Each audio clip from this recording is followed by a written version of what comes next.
நான் எங்க கிட்டே வந்து ரவுண்ட் அடிச்சு உட்காந்துக்கிறாங்க. 10 பேர் உட்காந்தா சுத்திலும் அவங்க வந்து உட்காந்துக்கிறாங்க. நாங்க எதுவுமே சுதந்திரமா பேச முடியல, எங்களுடைய கருத்துக்களை பரிமாற முடியல. வேற வெளியில இருந்து எங்களுக்கு யாராவது ஆதரவு கொடுத்தா அவங்களையும் உடனே எங்கள்கிட்ட இருந்து பிரிக்கிறாங்க.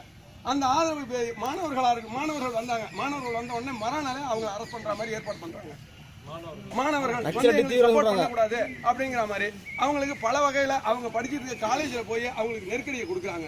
இந்த மீத்தேன் திட்டம் சம்பந்தமா எந்த மாணவன் போறாங்கனாலும் உடனே டிசி அவங்க கையில வழங்கப்படணும் அப்படின்னு இவங்க போய் வலியுறுத்துறாங்க. அது மாதிரி போலீஸ் நெருக்கடியும் போலீஸ் அராஜகமும் தாங்க முடியல.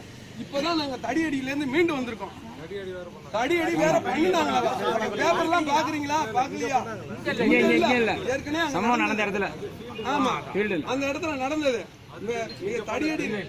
தடியடி நடத்தப்பட்டு பெண்கள் எல்லாம் நிறைய அடிபட்டு ஒரு சில பெண்களுக்கு ஆபாசமான வார்த்தைகளால் அவங்களை திட்டி இன்னைக்கு முதற்கொண்டு இந்த திருவிடமண்டலத்தை சேர்ந்தவங்க வந்து ஒரு போலீஸ் ஆபாசமான வார்த்தையால திட்டிருக்காரு பெண்களை. இன்னைக்கு நடந்த 1 மணி நேரத்துக்கு முன்னாடி. அதனால இனிமேலுக்கு எங்களுடைய போராட்ட கால பக்கமே போலீஸ் யாரும் வரக்கூடாது.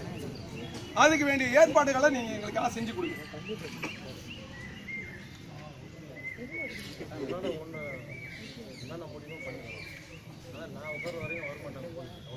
நீங்க உட்கார வரைக்கும் வர மாட்டாங்க. நீங்க அதான பண்ண மாட்டாங்க.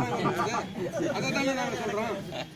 நீங்க உட்கார வரைக்கும் வர மாட்டாங்க. ஐயா இல்ல இப்போ ஒரு 1/2 மணி நேரத்துக்கு முன்னாடிங்க திருவள்ளூர் இன்ஸ்பெக்டர் ராஜேந்திரர் வந்து இங்க கணவன் பேசிட்டு போயிருக்காரு.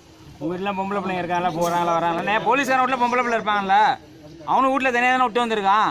நாங்கெல்லாம் கலந்துக்கு தானே போராட வந்திருக்கோம். எங்களை வந்து உங்க வீட்டுக்குள்ள போய் பூந்து பண்ணிட்டு போயிட்டா என்ன பண்ணீங்க? அந்த மாதிரி அவர் ரொம்ப இது விரசமா பேசியிருக்காரு ராஜேந்திரன்.